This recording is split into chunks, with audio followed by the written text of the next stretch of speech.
मैं डॉक्टर प्रमीला देवी मेरी सहायक प्राध्यापक राजनीति विज्ञान शासकीय निरंजन केशरवानी महाविद्यालय कोटा जिला बिलासपुर से हूँ। आज हम बीए फर्स्ट ईयर में द्वितीय पेपर के अंतर्गत विधान परिषद का अध्ययन करेंगे। ये यूनिट 5 से है और इसके अंतर्गत हम सबसे पहले इसकी भूमिका के बारे में जानेंगे। तो भारत के प्रत्येक राज्य में विधानमंडल की व्यवस्था की गई है और जैसे लोकसभा में लोकसभा राज्यसभा होता है, उसी प्रकार से राज्य स्तर पर विधान सभा और विधान परिषद होते हैं। लेकिन ये सभी राज्यों में नहीं होती, ये कुछ राज्यों में ही है। फिर भी इसका कुछ न कुछ महत्व है, इसलिए कहीं कहीं ये सदन बनाए जाते हैं। तो सामान्यतः ये 2 सदन विधानसभा और विधान परिषद होते हैं। आज हम विधान परिषद के बारे में अध्ययन करेंगे। अनुच्छेद 169 के अनुसार संसद को ये अधिकार प्राप्त है कि राज्यों में विधान परिषद की स्थापना कर सकता है अथवा अंत कर सकता है। ये संबंधित राज्य की विधानसभा अपने कुल बहुमत उपस्थित तथा मतदान करने वाले 2/3 बहुमत से प्रस्ताव पारित किया गया होना चाहिए।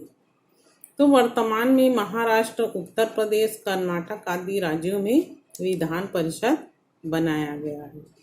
अब हम देखेंगे विधान परिषद की रचना किस प्रकार होती है। सबसे पहले सदस्य संख्या। ये विधानमंडल का द्वितीय उच्च सदन होता है। प्रत्येक राज्य की विधान परिषद के सदस्यों की संख्या विधान सभा के सदस्यों की संख्या के 1/3 से अधिक नहीं होनी चाहिए, किंतु ये 40 से कम भी नहीं होनी चाहिए।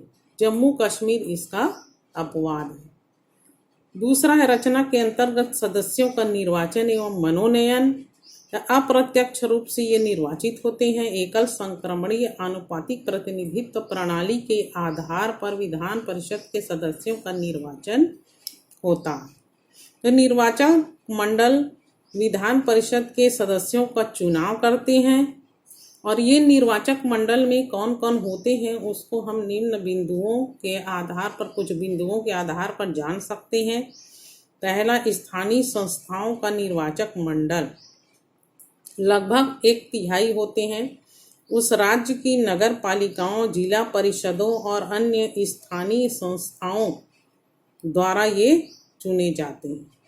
फिर दूसरा होता विधानसभा का निर्वाचक मंडल, लगभग 1/3 होते हैं और ये विधानसभा के सदस्य लगभग 1/3 सदस्यों को चुनते हैं। तो ये विधानसभा के सदस्य ऐसे व्यक्तियों में से होते हैं जो विधानसभा के सदस्य नहीं होते, अर्थात ये जो विधान सभा के सदस्य नहीं होते उन्हीं में से ही बनाए जाते हैं। अगला है स्नातकों का निर्वाचक मंडल। तो जिन्होंने स्नातक की परीक्षा पास कर ली हो और 3 वर्ष हो गया हो, ऐसे स्नातक लोग भी विधान परिषद के सदस्यों के चुनाव में भाग लेते हैं और ये 1/12 भाग को चुनते हैं। अगला है अध्यापकों का निर्वाचक मंडल।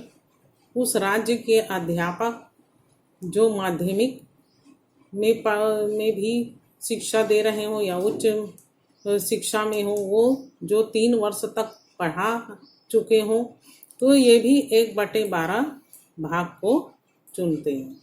अगला राज्यपाल द्वारा मनोनीत सदस्य। तो कुल सदस्य संख्या के 1/6 सदस्य को राज्यपाल मनोनीत करते हैं। उनको जो साहित्य, कला, विज्ञान के क्षेत्र में विशेष योग्यता रखते हो ऐसे लोगों को ये चुनते हैं। इसमें एक विशेष संशोधन विधि है। संसद द्वारा पारित अधिनियम 28 अगस्त 2003, जिसमें राज्यों के विधान परिषद के निर्वाचन में खुली मतदान प्रणाली की व्यवस्था को अपनाई गई है। अगला है सदस्यों की योग्यताएं। ये आयु 30 वर्ष होनी चाहिए। निर्वाचित सदस्य को उस राज्य का निर्वाचक होना आवश्यक है।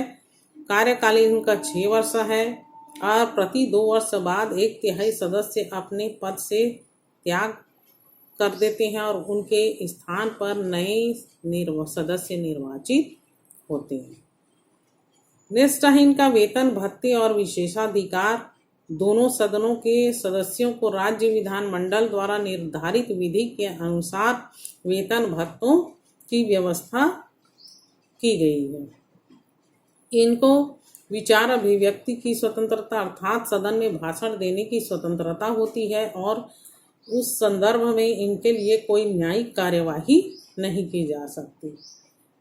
इसी के अंतर्गत विधान परिषद में पदाधिकारी तो एक सभापति और दूसरा उप सभापति होते हैं। तो इस प्रकार ये क्या है, विधान परिषद का गठन के बारे में हमने जाना। अब आगे देखते हैं विधान परिषद के कार्य एवं शक्तियाँ। विधान परिषद के कार्य एवं शक्तियों में सबसे पहला है कानून निर्माण संबंधी कार्य। वित्त विधेयक को छोड़कर साधारण विधेयक के संबंध में विधान परिषद को अधिकार प्राप्त है। साधारण विधेयक विधानसभा या विधान परिषद किसी के द्वारा प्रस्तावित किए जा सकते हैं और दोनों सदनों की स्वीकृति के बाद कोई भी विधेयक कानून बन जाता है। लेकिन यदि ऐसा कोई विधेयक हो जिसको विधानसभा स्वीकार करता हो और विधान परिषद के पास भेजता हो, फिर विधान परिषद ने यदि उसको पास नहीं किया तो उसके लिए समयावधि निर्धारित होती है कि वह कितने समय तक उसे अपने पास रख सकता है। यदि वह विधेयक के संबंध में संतुष्ट नहीं है, स्वीकृत नहीं करता है, कुछ संशोधन भी देता है, तो संशोधन को विधानसभा माने या ना माने, ऐसी स्थिति में भी विधेयक अंततः पास हो जाता है। अर्थात विधेयक के संबंध में अंतिम जो शक्ति है वह विधानसभा के पास ही होती है। आखिर में 4 महीने से ज़्यादा विधान परिषद विधेयक को अपने पास रोक नहीं सकता। तो ये उसके कानून निर्माण संबंधी शक्ति है और इस संदर्भ में भी विधानसभा को ज़्यादा शक्ति प्राप्त है। दूसरा है वित्त विधेयक के संबंध में। वित्त विधेयक के संबंध में ज़्यादा शक्ति विधानसभा को प्राप्त है, विधान परिषद को बहुत कम शक्ति प्राप्त है। वित्त विधेयक हमेशा विधानसभा में ही प्रस्तावित किए जा सकते हैं और विधान परिषद केवल 14 दिन तक ही उसे अपने पास रोक सकती है। विधान परिषद कुछ सिफारिशों सहित विधेयक को भेज सकती है जिसको स्वीकार करना या ना करना विधानसभा पर निर्भर होता है। तो ये वित्त विधेयक के संबंध में। और तीसरा है कार्यपालिका संबंधी कार्य। तो विधान परिषद के सदस्य मंत्री परिषद के सदस्य भी हो सकते हैं कुछ, और विधान परिषद के सदस्य जो है मंत्रियों से प्रश्न पूछ सकते हैं, पूरक प्रश्न पूछ सकते हैं, स्थगन प्रस्ताव आदि का अधिकार भी है, आलोचना कर सकते हैं, जांच कर सकते हैं। लेकिन मंत्री परिषद के विरुद्ध वे अविश्वास का प्रस्ताव पास नहीं कर सकते। ये अधिकार केवल विधानसभा को ही मिला है। तो इस प्रकार से विधान परिषद की सदस्य की अधिकार एवं शक्तियाँ काफ़ी नगण्य हैं। फिर भी कुछ राज्यों में इसकी व्यवस्था की जाती है और अंत में हम निष्कर्ष के तौर पर ये देख सकते हैं कि विधानसभा और विधान परिषद की तुलना के द्वारा ये स्पष्ट की जा सकती है कि विधान परिषद की शक्ति विधानसभा की तुलना में कम है। केवल संविधान संशोधन के क्षेत्र में कुछ विशेष प्रकार की उपबंधों के लिए राज्य विधानमंडल को अधिकार प्राप्त है, जिसमें दोनों सदनों को समान रूप से अधिकार एवं शक्तियां प्राप्त है। लेकिन यह स्वाभाविक है कि विधानसभा का महत्व विधान परिषद की तुलना में अधिक है, क्योंकि विधानसभा के जो सदस्य हैं वो जनता द्वारा प्रत्यक्ष निर्वाचन के माध्यम से चुने जाते हैं और विधान परिषद के सदस्य हैं अप्रत्यक्ष प्रणाली से चुने जाते हैं। अतः राज्य विधानमंडल में विधानसभा विधान परिषद की अपेक्षा ज़्यादा शक्तिशाली है और विधान परिषद एक कमज़ोर संस्था है।